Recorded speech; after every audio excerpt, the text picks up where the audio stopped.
Help! The Art Ninja stole the first 5 seconds of my video.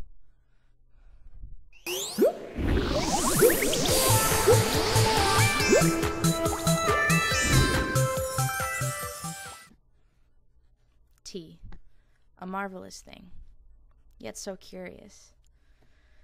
What makes it? When was it discovered? Why is it so valuable and important in our history?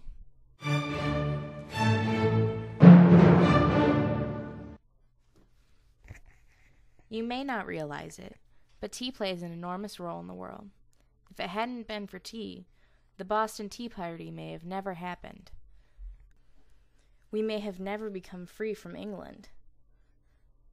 Tea plays an enormous role in England, too, in their history, economy, literature, and daily lives. But tea just doesn't affect America and England.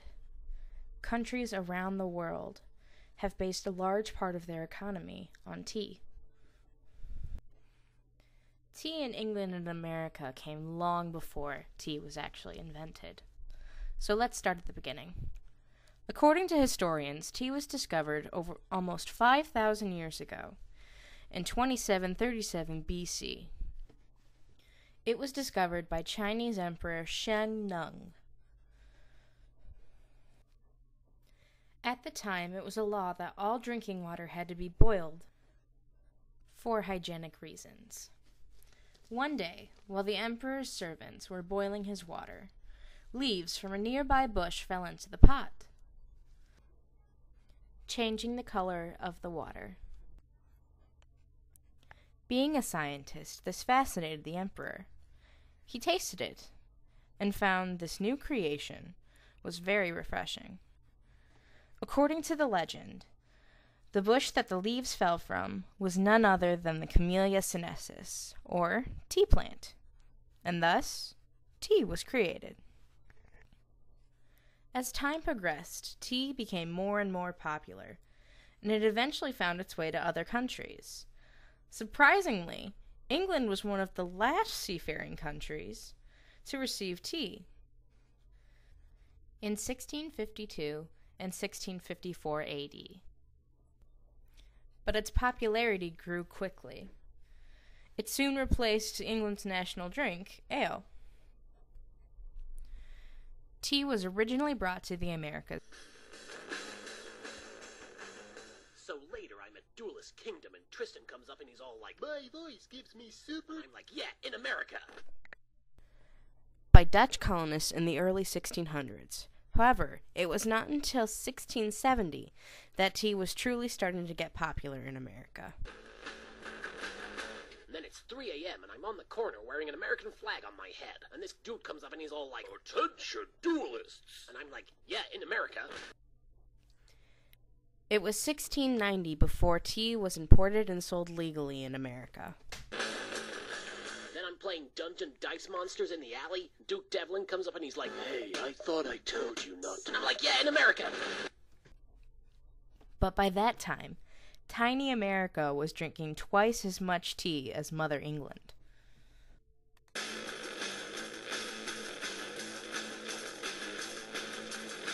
And then up comes Joey Wheeler, and I'm like, "Yo, Joey, what's up?" And he's like, "Let me guess, in America, right?" And I'm like, "I wasn't gonna say that." In America. Nearly 100 years later, the American colonies were getting restless. Parliament in England had just created the Stamp Act and the Townshend Act. These acts put unfair taxes on the colonists. It enraged them. And on December 16th, 1773, some people from Boston made their anger known. England had sent a shipload of tea and demanded that the colonists pay taxes on it. Boston tried to send the ship back, but England would not allow that. England blockaded the Boston harbor, where the ship was docked, and would have stayed there had it not been for one group of rebels. The Sons of Liberty was their name, and dressing up was their game. Samuel Adams was their leader. He led the Sons, dressed as Mohawk Indians, to the ship, where they dumped every last ounce of tea into the harbor. This act of courage, or, depending on your opinion, treason, was dubbed the Boston Tea Party. It was one of many sparks igniting the American Revolution. We now move from 18th century America to 20th century America, also known as the Victorian era. The year is 1904.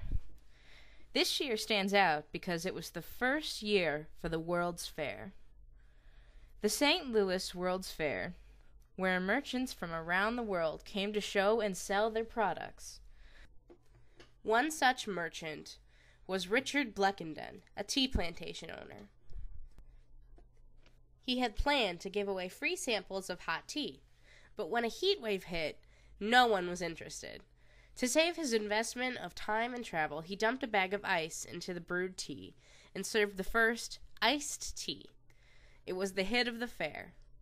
4 years later, in 1908, Thomas Sullivan, a tea salesman of New York, developed the concept of bagged tea.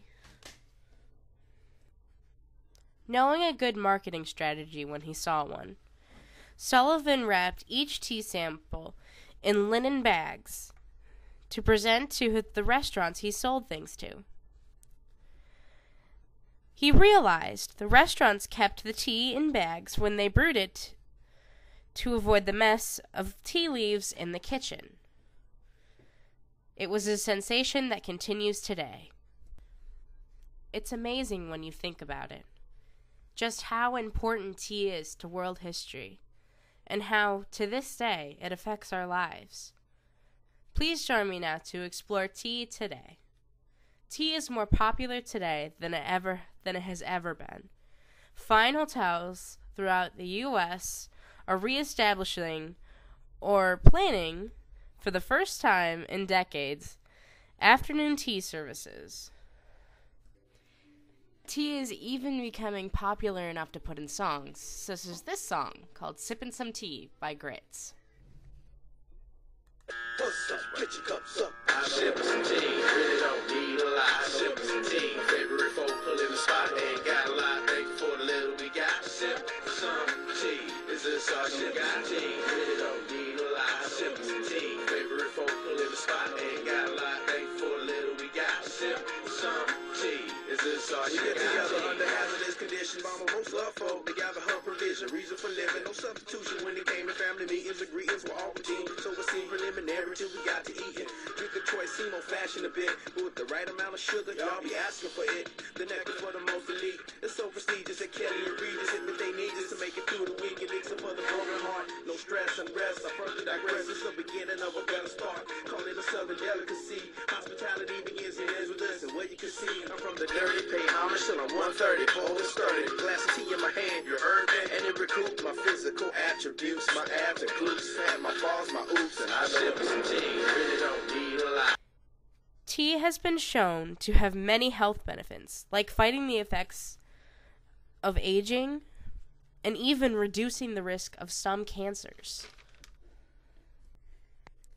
Tea is divided into 4 basic groups: oolong, white tea, green tea, and black tea. Some also consider red tea to be a 5th group, but technically it's not. It's the same thing as black tea. Green tea is formed with the leaves and buds of the Camellia sinensis, or tea plant.